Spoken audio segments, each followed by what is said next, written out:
Pessoal, não sei se vocês viram, mas essa semana foi deflagrada uma operação da PF para poder prender os mandantes e articuladores de um plano que tinha como objetivo matar o Lula, o Alckmin e o Alexandre de Moraes. E hoje a gente vai entender um pouco melhor dessa notícia e também falar a respeito de um fator fundamental que a gente precisa discutir urgentemente no Brasil, que é a questão da anistia. Então, gente, acho que a gente precisa analisar o contexto dessa notícia, né, e para entender ela com profundidade, né, e trazer uma reflexão sobre o que ela significa, que é o fato consumado que havia uma tentativa de realização de um golpe de Estado contra o governo. Isso está dado. Só que o que me chamou a atenção é o fato de isso ter sido revelado exatamente uma semana depois, próximo de uma semana depois, do atentado que aconteceu na Praça dos Três Poderes. Por mais que a gente possa observar que essas ações parecem ter um caráter quixotesco, né?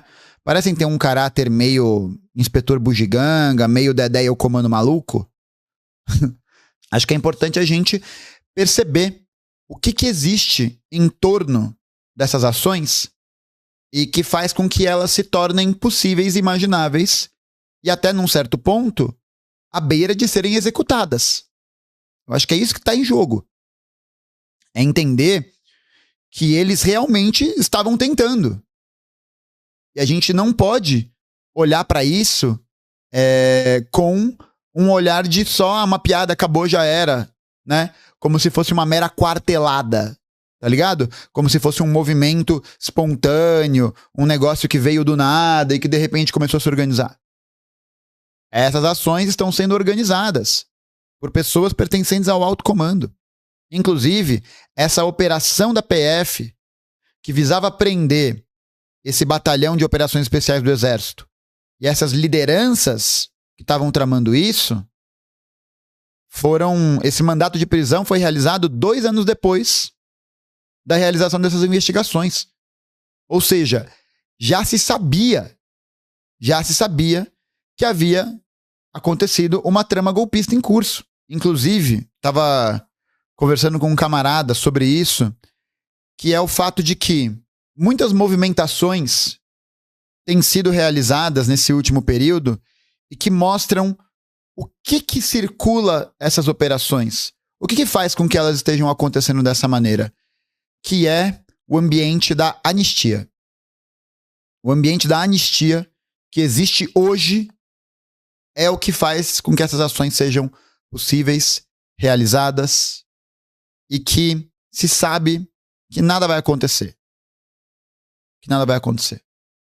E essas ações estão sendo perpetuadas por números. Tudo bem, a gente pode falar, né, do caso do Francisco, que cometeu aquele atentado na Praça dos Três Poderes.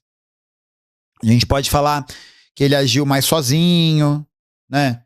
Que ele agiu com com um certo isolamento. Mas a gente viu outros movimentos e a gente viu outras ações ao longo dos últimos anos e que demonstram uma radicalização desse processo. Vocês lembram do cara que pegou um caminhão com gasolina e ia explodir o aeroporto de Brasília? Vocês lembram disso? Dessa notícia? Isso aconteceu. Durante a diplomação do presidente Lula, lá em 2022, no dia que estava para ser realizado o atentado, os caras, os bolsonaristas, na porta, tocando terror. Então, assim, não é a primeira vez que isso acontece. Porque já nos anos 70, quando se pensou em fazer um processo de abertura do regime, né, da ditadura empresarial militar, seguido da lei da anistia, aprovada em 79, aconteceram muitas ações terroristas de extrema-direita. Talvez a mais famosa delas tenha sido o atentado à bomba no Rio Centro.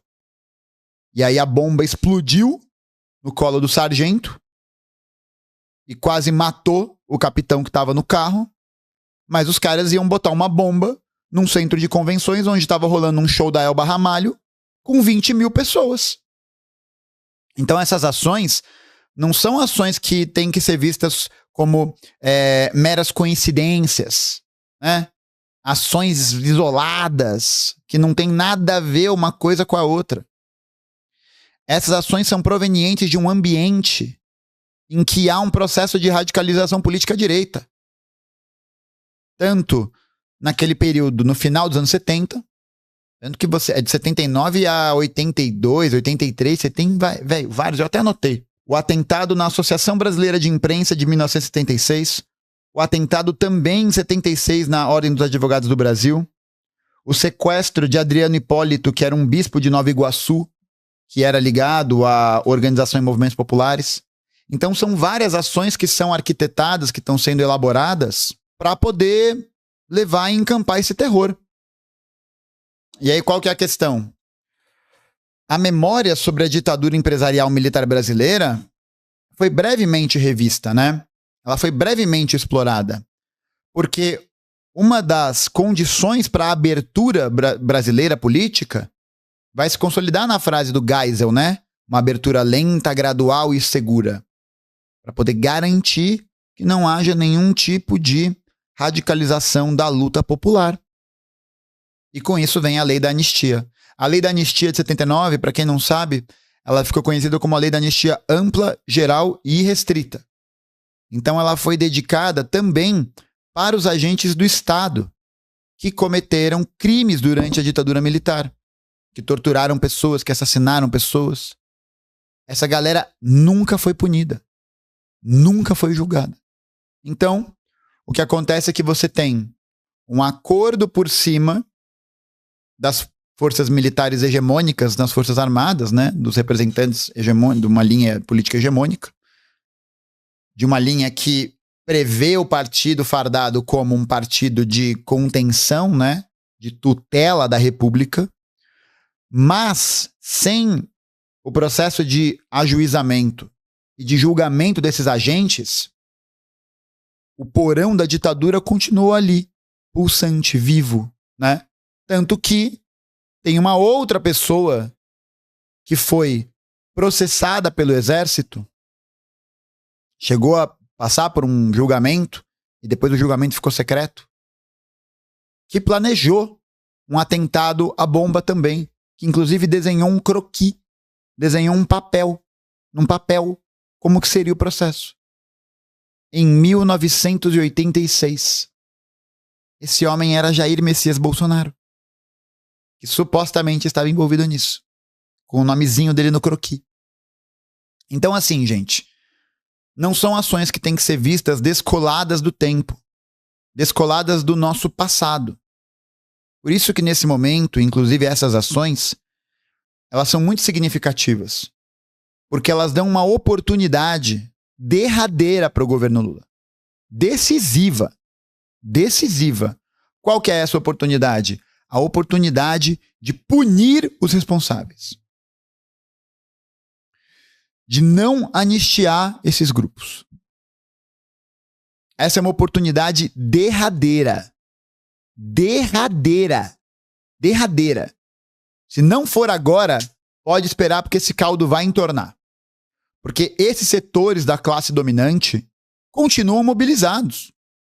Eles continuam avançando. Porque para eles não tem pausa. Não tem contenção. Para eles é avançar. Até o ponto em que para eles não é mais interessante fazer essa tutela, essa mediação, e aí acontece uma coisa dessa. Essa é a questão. Essa é a questão. Se esses caras fossem um pouquinho mais organizados, um pouquinho mais organizados, e tivessem um pouquinho mais de força, a gente estava lascado. A gente estava lascado. E o juízo que eu faço a respeito desse processo, a respeito dessa oportunidade, era de que vai ser mais uma que vai passar. Porque o Lula falou esse ano, no dia de rememoração de 60 anos do golpe empresarial militar, que a ditadura é um tema do passado. A gente já viu onde isso vai dar. Já viu, né? Anistiar os responsáveis do Estado que perpetuaram esse tipo de conduta nos trouxe a esse lugar de novo.